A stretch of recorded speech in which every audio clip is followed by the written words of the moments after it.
مسلمان ہار گئے، صرف آنسو دلاسے اور گھر بیٹھے بیانات دیتے رہے، اور کفار میدان میں نکل کر جیت گئے۔ جتنے مظاہرے انہوں نے اہل قدس کے لیے کیے ہم ویسے نہ کر سکے۔ ہمیں اپنے پیٹ، اپنے گھر، اپنے بچے بہت عزیز ہیں، مگر ہم نے کبھی سوچا جنہوں نے سختیاں برداشت کی وہ رب سے فریاد کرتے رہے، ربنا اخرجنا من هذه القرية الظالم اهلها واجعل لنا من لدنك وليا واجعل لنا من لدنك نصيرا۔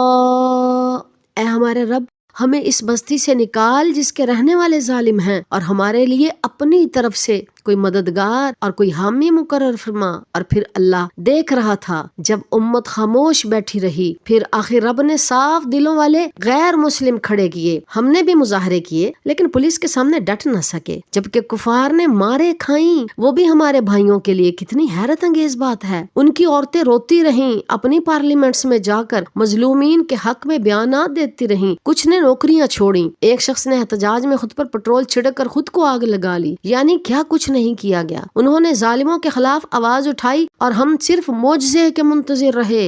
ہم دعا کرتے رہے مگر عمل کم تھا، احساس تھا مگر قدم نہیں اٹھائے۔ اور یہ سارا منظر دیکھ کر ایک گہرا احساس جاگتا ہے کہ ہمیں علم، عمل، کردار، اخلاق اور دعوت کو تیز کرنا ہوگا تاکہ یہ پیارے دل والے معصوم لوگ دین کو اس کی اصل صورت میں پا سکیں، یعنی اہل مغرب تک بھی دین ہم پہنچا سکیں۔ بہرحال اہل قدس کو اس وقفہ جنگ پر سلام، دعا اور ہمدردی۔ جب تک ہماری سانسیں ہیں، ہماری زبان، ہمارے ہاتھ، ہماری جیب، ہماری اولاد تم پر قربان۔ اللہم احفظ المسلمین فی کل مکان۔